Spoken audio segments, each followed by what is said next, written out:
4 months after West 2 Investigates exposed a mysterious death at the Osceola County Jail, a lawsuit has been filed in the case. A Kissimmee man died while in custody, and as West 2's Greg Fox explains, his family is grieving and claiming negligence. Terry Whitehead was a dog breeder by trade who enjoyed music and spending time with his family. But as we showed you in a prior report, his struggle with bipolar disorder when not taking his meds got him in trouble with the law. Yeah. All right, boss. What happened? We was having a marital issue. Okay. Like married people go through. Yeah, nothing wrong with that. You know what I mean? His wife told deputies last November Whitehead, who had never been arrested for violence before, shoved her into a wall. Right now it sounds like he's being arrested for domestic violence. Yep.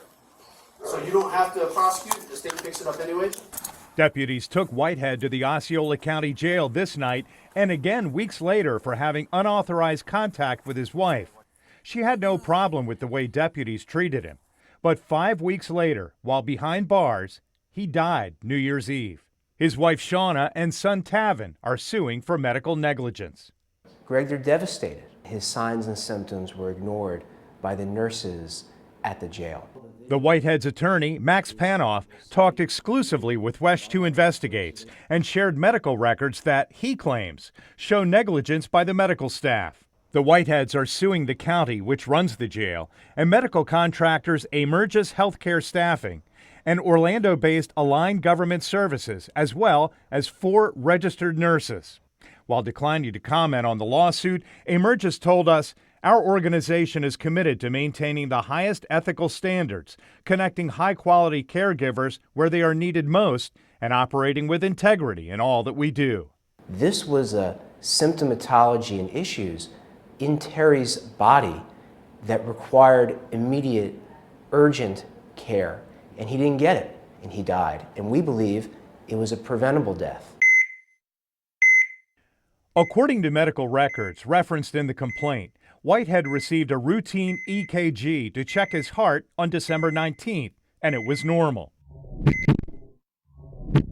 On Christmas Day, he complained of a cold, upper respiratory infection, or influenza. The nurses prescribed meds, but Whitehead got sicker and was brought to medical via wheelchair and given another EKG test December 28th. It showed sinus tachycardia, an abnormally fast heartbeat, and possibly left atrial enlargement. But according to the complaint, the results were sat on for another 3 days before being interpreted or reviewed. Also, the records show blood was taken on December 29th, but the family claims it was 2 days later that these labs were interpreted.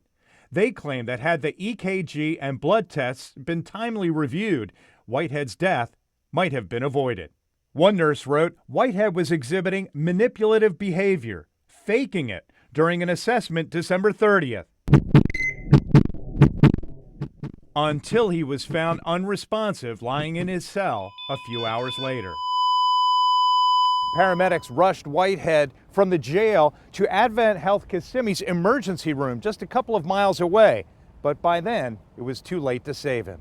According to the medical examiner's report, Whitehead died of pneumonia with a contributing factor of cardiovascular disease, a condition the lawsuit claims should have been diagnosed and treated.